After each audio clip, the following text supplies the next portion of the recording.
Thousands of years ago, after the death of Prophet Suleiman, a mystical and special ring disappeared. One of the most mysterious objects in the world. With this ring that came from paradise, King Suleiman ruled over jinn, animals, and many other beings. The ring is mentioned in the Old Testament and in many esoteric sources. It even has surprising similarities with the ring shown in the movie The Lord of the Rings.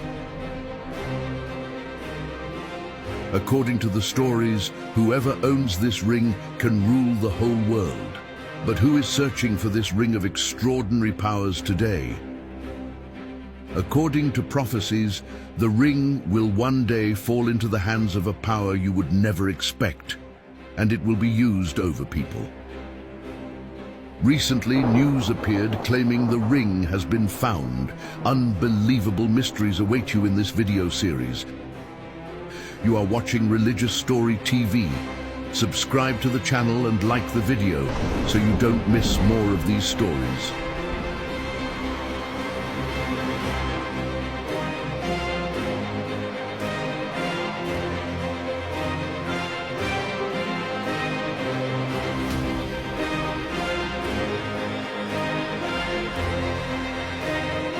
If you are ready, let's begin. Allah not only made Prophet Suleiman one of the 4 rulers who had power over the world, but he also gave him prophethood. His strange life and miracles left those who heard them amazed. He could rule over the jinn and make them work under his command. He could understand the language of animals and speak with them, and even the winds were given to him. His wealth and treasures were so great that nothing like them had ever been seen on earth. Even today, many people are still searching for his hidden treasure, while people are looking for the lost temple of Prophet Suleiman. At the same time, this ring is also being searched for, even today, for world domination. Now, let us go back to those times, to the period when the ring would first be used. When Adam and Hawa were sent from paradise to earth thousands of years ago, Prophet Adam brought with him a ring. This ring was a gift given to him by Allah. The ring that came from paradise carried a special knowledge. Whoever wore it in this world would gain extraordinary powers. According to the stories, when Adam came down from paradise, the ring came down with him. On one side of the ring were written the words, "The kingdom belongs to Allah." Prophet Adam, who is said to have lived for nearly 1,000 years, returned to paradise after his death. A very long time passed. Humanity multiplied on the earth and spread across different lands. Then Allah sent the angel Jibril with a mission concerning the ring. It was decided that the ring would once again be given to a person on earth as a trust. That person was none other than Dawood. With Allah's permission, Jibril took the ring and descended to Dawood. The ring of power had left paradise for the second time. But who was Dawood at that time, and for what purpose was the ring given to him? Prophet Dawood lived about 1,000 years after Ibrahim. In his childhood, he was a shepherd who looked after his family's sheep and lambs. As he grew older, he joined the army. But at first, he was not yet well known or loved by everyone. At that time, there was a warrior known as Jalut, whose name is mentioned in the Quran. He was the eternal enemy of the children of Israel and was considered almost impossible to defeat. Jalut, also known as Goliath, is described in many sources as a giant, and some believe his real height was around 3 meters.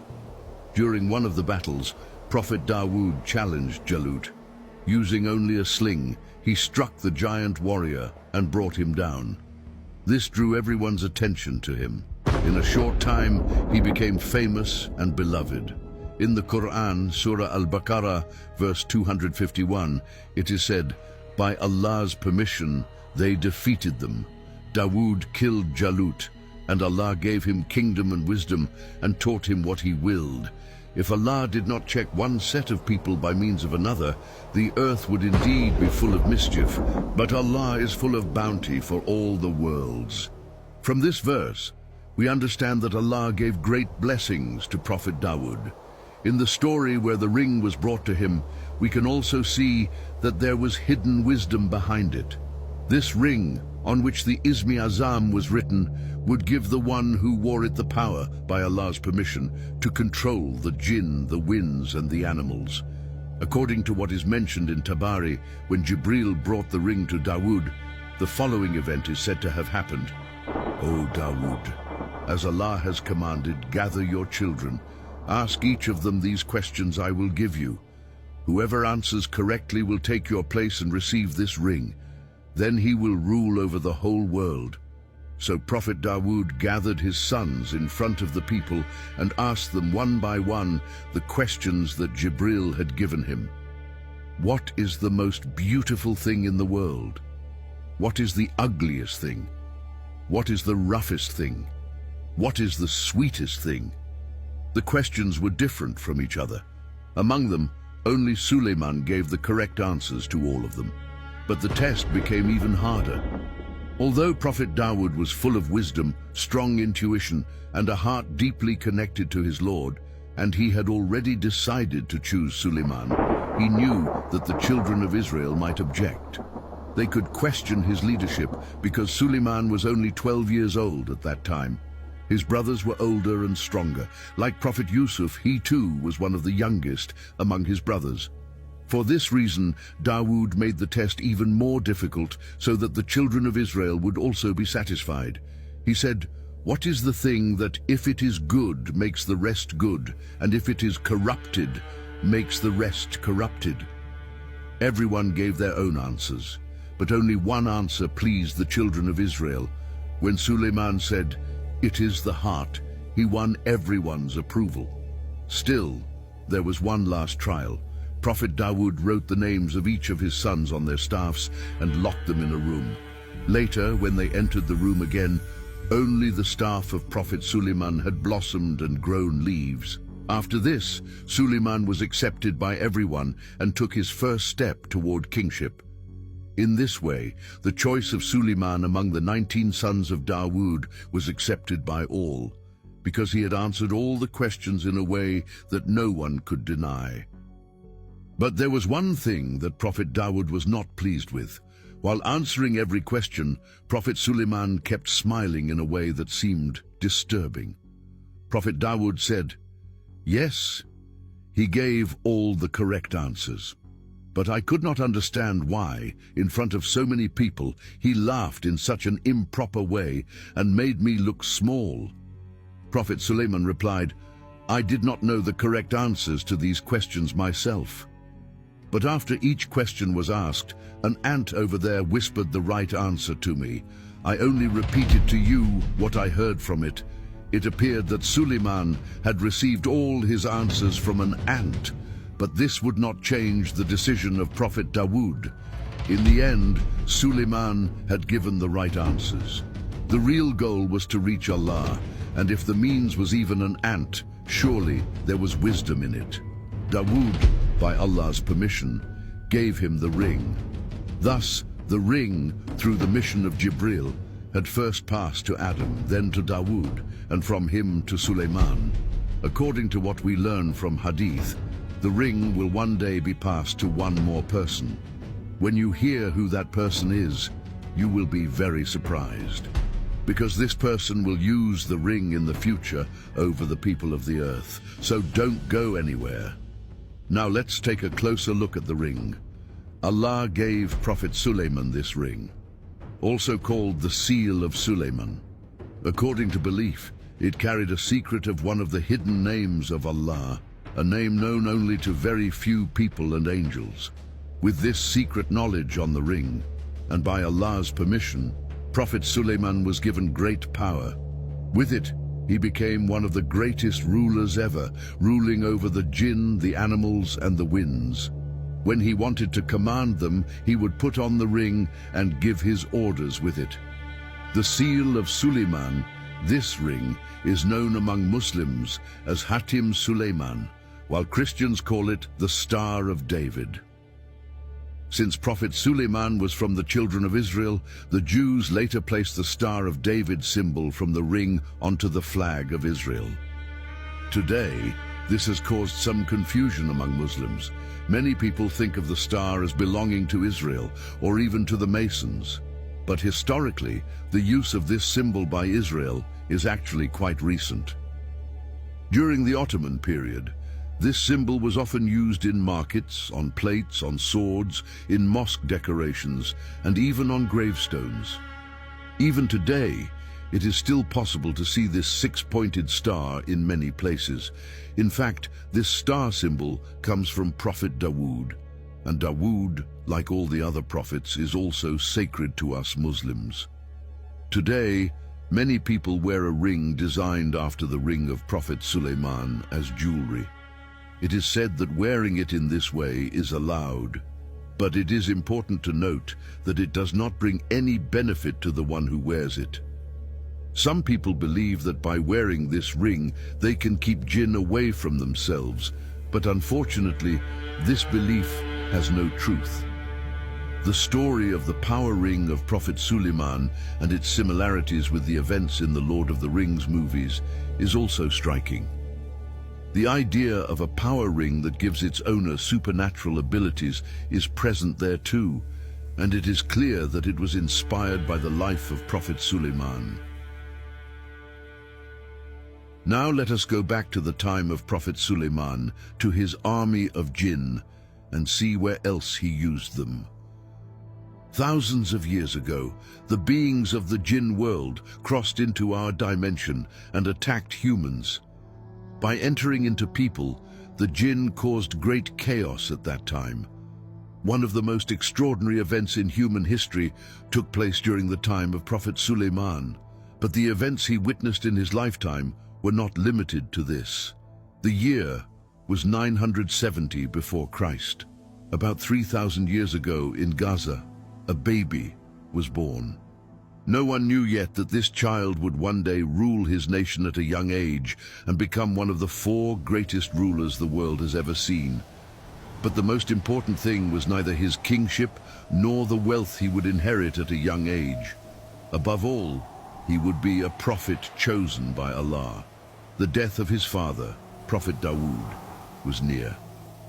Before passing away, Dawood sat his son Suleiman in front of him and gave him important advice. Do not expect anything from people, for this is the essence of true wealth. Do not desire the blessings that Allah has given to others and not to you, for this is the sign of poverty. Make sure that the day you are in is better than the day before. Stay away from actions and words that will make you apologize later, and when you are angry, leave the place you are in. A very short time later, Prophet Dawood, in the middle of his house, came face to face with the angel of death, Azrael. His rule had lasted for 40 years. He had conquered Jerusalem and made it the capital of his kingdom. He gave the children of Israel their most glorious period. Now it was the turn of his son, Prophet Suleiman. Like all other prophets, he too would rule his people with justice. It was now the beginning of an extraordinary time for Prophet Suleiman, the prophet known in history as the one who showed the most miracles. From this point on, incredible and mysterious events would take place. What you will hear until the end of this video will amaze you, so don't go anywhere. Allah had given a very important ring from paradise to Prophet Dawood. Before his death, Dawood entrusted it to his son, Suleiman. This was the same ring that had first been gifted to Prophet Adam when he was in paradise. On the ring was written, the Ismi Azam, the greatest name of Allah. It was a name that only the angels knew, a name unknown to people, and one that could open all doors and give great power to its bearer. This ring had been brought from paradise to earth by the angel Jibril with Allah's permission, and now it had passed on to Prophet Suleiman. With this ring, he would be able to bring the jinn, the animals, and the winds under his command, but the ring was only a tool. The real power came from Allah alone. For Allah, with just His word be, could create anything. In this story, by His wisdom, He made the ring a means of giving this power, and with it, the mission of Prophet Suleiman began. This ring carries an unbelievable story that has reached us today, filled with strange and fascinating events. Allah granted Suleiman not an ordinary kingdom, but the greatest miraculous rule in history.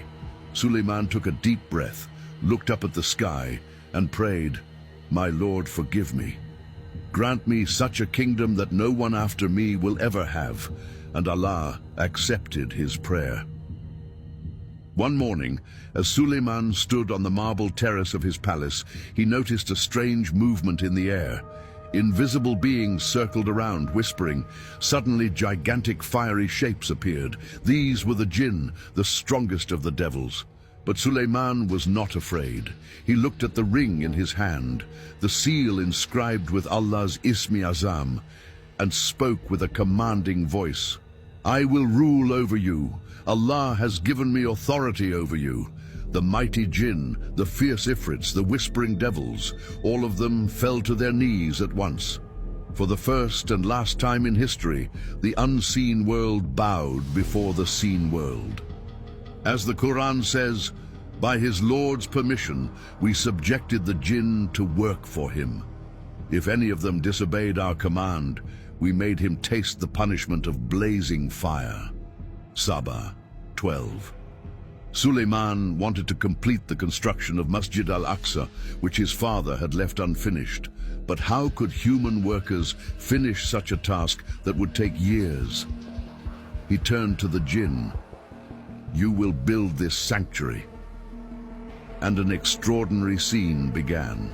Invisible hands placed stones in order. Fiery beings poured molten copper into molds. Flying jinn lifted massive marble blocks and set them in place. As they worked for Suleiman, they built palaces, statues, large basins like reservoirs, and heavy cauldrons fixed in place. Sabah 13. They worked day and night. Chained devils carried out His commands without rest. The children of Israel were astonished because these gigantic structures were rising, yet they heard no sound and saw no workers. Whispers spread among them. Suleiman must be a great sorcerer. And so, they too turned toward magic. But Suleiman came to know of this. Magic was a great sin, so he stopped them.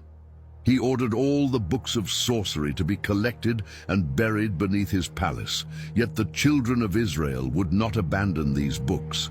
After his death, strange and troubling events would unfold, and in the final part, we will witness these mysterious events. The army of Suleiman was the strangest army in history. As the Quran says in Surah An-Naml, his armies of jinn, humans, and birds were gathered for him, and they were kept in order. The battlefield showed scenes unlike any other. The formation of this army was unique. At the front marched lions, eagles, and other wild beasts. Their terrifying appearance alone struck fear into the hearts of enemies. Behind them came thousands of mounted horsemen, the finest warriors of the children of Israel. But what was truly astonishing were the invisible jinn soldiers. These beings, created from fire, moved through the air, reaching anywhere instantly and leaving the enemy in total confusion. The sky itself became a network of scouts. Thousands of birds made up Suleiman's reconnaissance force. Eagles watched enemy movements from above. Hoopoes carried messages, and other birds brought news from every corner of the battlefield. To the enemies, it felt as if the very sky had turned against them. The sight was truly unmatched.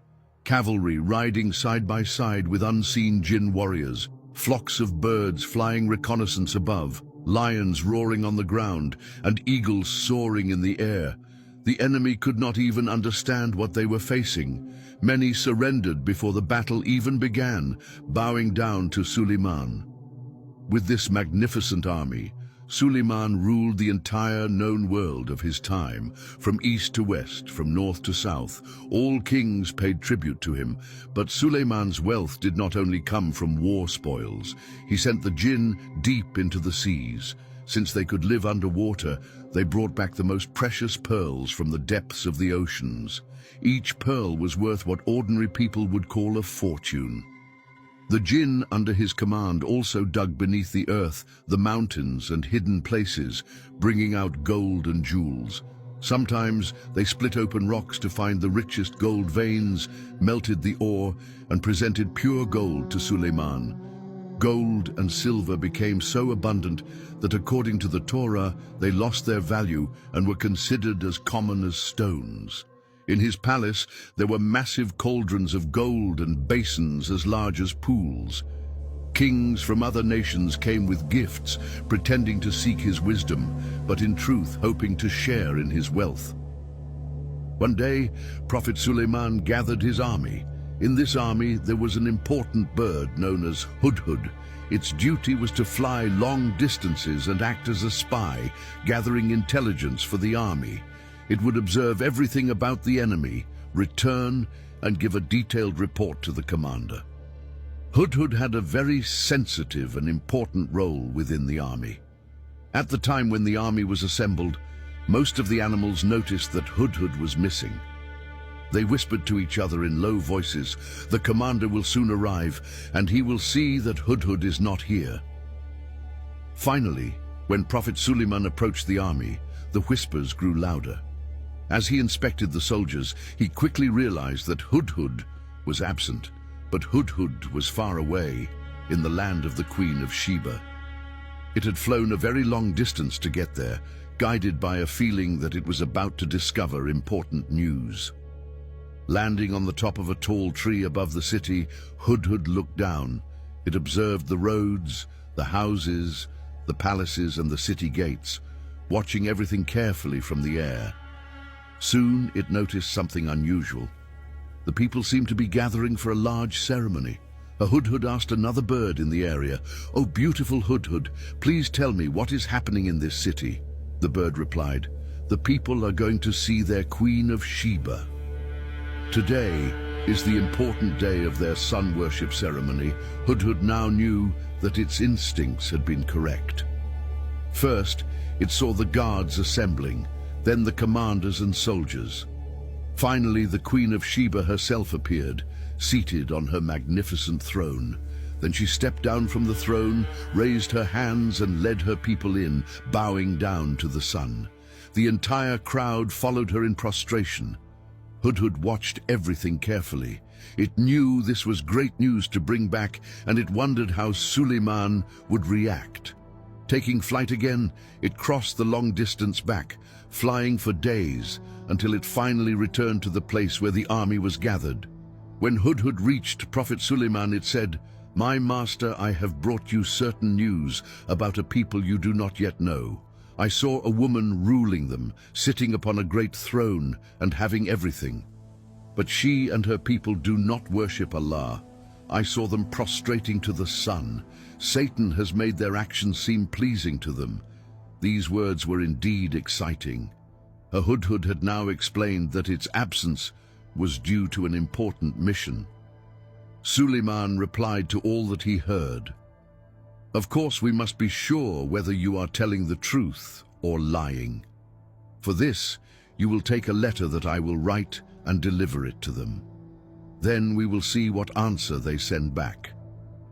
When Suleiman sealed the letter, Hudhud carried it in its beak and immediately set out for the land of Sheba. After flying long without rest, it arrived at the royal palace. From the garden, it spotted the largest room with a balcony, and it knew that this must be the queen's chamber. Hudhud flew inside through the open window, the letter still in its beak. It decided to hide behind a decoration on the ceiling. From there, it looked down and saw the queen sleeping on her bed. Her hair was spread over the pillow and her face was very beautiful. Hudhud hesitated. Should I drop the letter now or wait until she fully wakes up? As it wondered about this, the letter suddenly slipped from its beak and fell directly onto the queen's bed. The queen opened her eyes and found the letter before her. She looked around quickly but saw no one. Afraid, she opened the letter and read it quietly. This message is from Suleiman.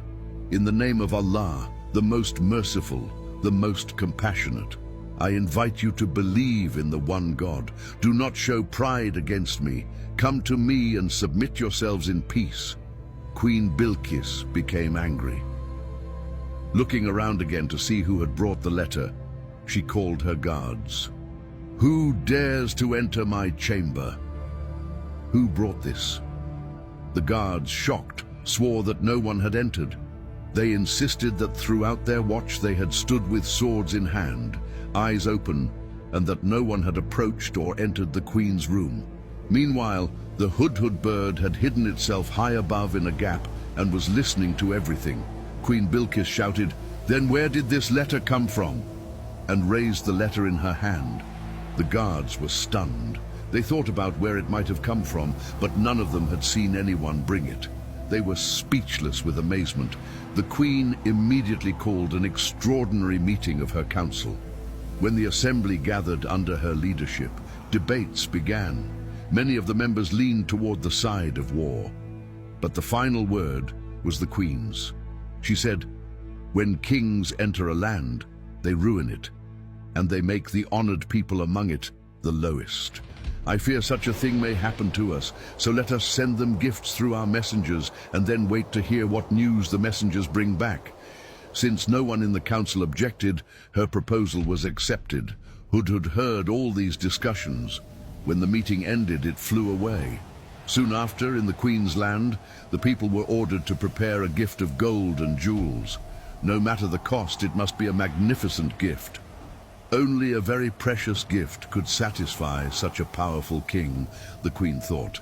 To her, Suleiman was frightening, and they needed to win his favor because their future depended on his mercy.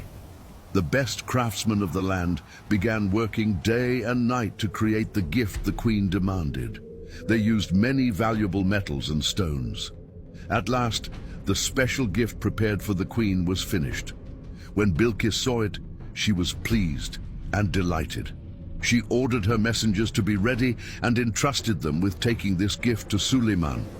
But Prophet Suleiman already knew what had been said in her council because Hudhud had informed him.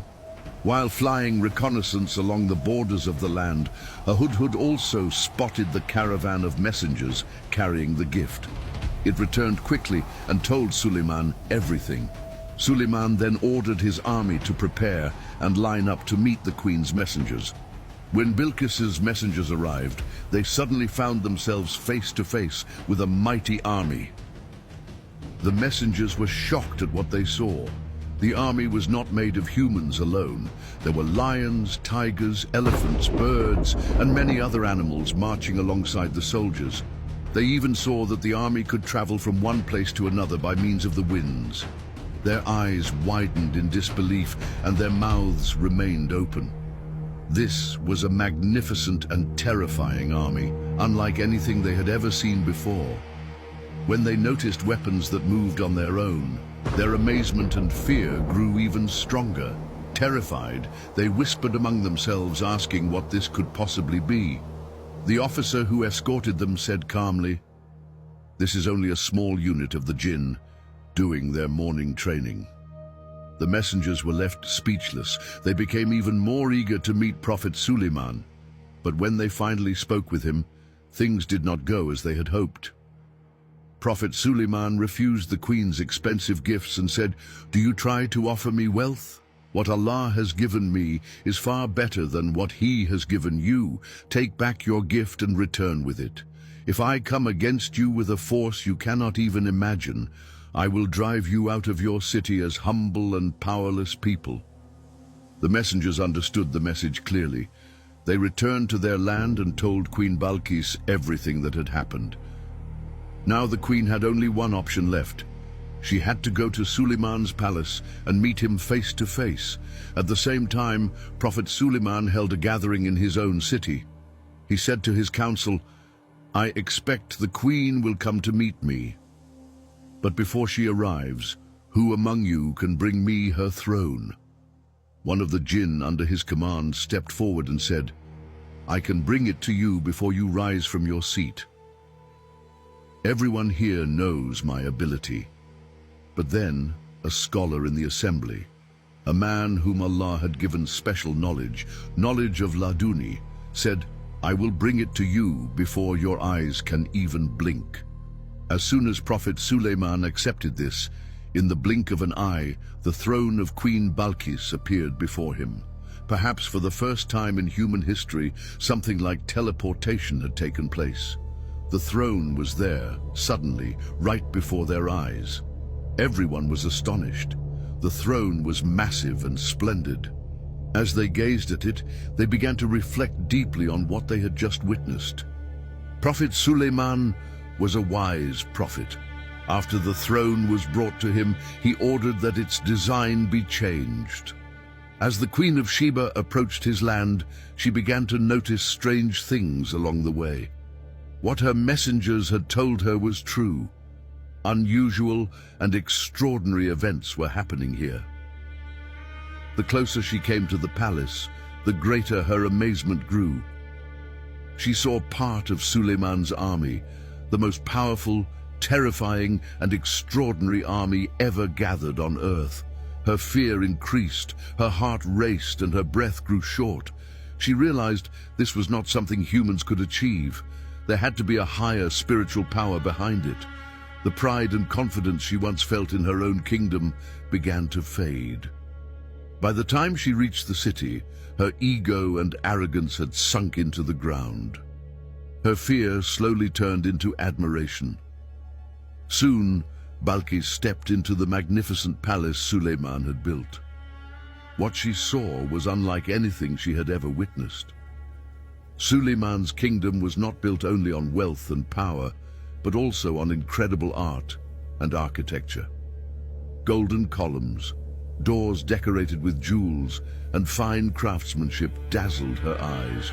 The most stunning sight was the palace entrance. The floor was made of crystal clear glass, with flowing water underneath. It was so transparent and shining that it looked like a deep pool. When Balki reached the palace entrance, she thought it was water. To avoid getting wet, she lifted her dress. But Prophet Suleiman said, "There is no need to lift your garment. This is a clear crystal floor. Walk across it." After she crossed, Suleiman showed her the throne. Balkis was astonished. Suleiman asked, "Is your throne like this?" The queen looked carefully. At first she did not know what to say. She recognized it as her throne, but something seemed different.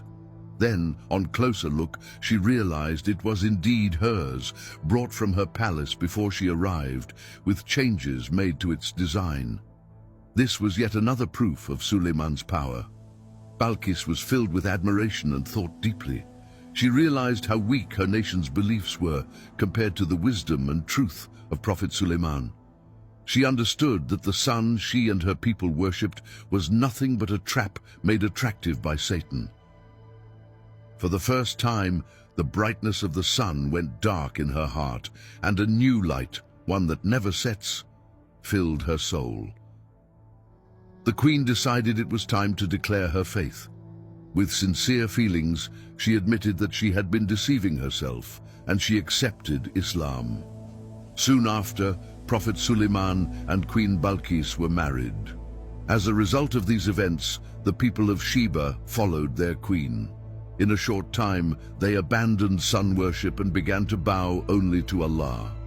According to Islamic sources, Prophet Suleiman lived for about 500 years. One day, as he marched with his army, they approached the Valley of the Ants. At that moment, he heard the voice of one of the ants calling out, "O ants! Go into your homes, so that Suleiman and his army do not crush you without noticing." When Suleiman heard these words, he smiled and replied to the ant, "My kingdom is temporary. The life of this world is limited, but the reward of saying La ilaha illallah, the oneness of Allah, is eternal." Allah had given Prophet Suleiman a life full of miracles and glory. He was both a king and a prophet. But when the end of his life came, a surprising death awaited him. One day Suleiman withdrew into his private chamber in the palace. The doors were closed. Alone in silence, he suddenly noticed a young man standing with him in the room. "Who are you?" he asked. The young man replied, "O Prophet of Allah, peace be upon you." Suleiman asked, "How did you enter here?" The young man answered, "O Suleiman, I am the one whom the guards at your door cannot stop. The palaces I enter fall silent. The bodies I visit soon lie in the soil." At these words, Suleiman realized this was the angel of death, Azrael. Leaning on his staff, Suleiman stood and spoke with Azrael. Then, as his soul was taken, the prophet remained standing, still resting upon his staff. Days and months passed. People who saw Suleiman standing at his staff thought he was alive. Out of respect, they did not disturb him. Even the jinn believed he was still alive. They continued working under his command, carrying out the hard and humiliating tasks he had set for them. But then, a small termite began to gnaw at his staff. As the days passed, the wood weakened and decayed. Finally, it broke, and Suleiman's body fell to the ground. Only then did everyone realize that Prophet Suleiman had died long before. The Quran tells us about this event, showing us that even the jinn do not know the unseen. They did not realize he had died until a creature of the earth ate away his staff. And when he fell, the jinn understood that if they had known the unseen, they would not have remained in humiliating labor. The jinn were left in shock. Their master had long been dead, and they had been working in vain, carrying out heavy labor for nothing. Thus ended a kingdom unlike any other in history. Suleiman was the only prophet who ruled over the jinn. After him, no one ever had, and no one ever will have, such power. With the death of Prophet Suleiman, Allah caused the ring on his finger to disappear. The ring was lost, and until today many people across the world are still searching for it.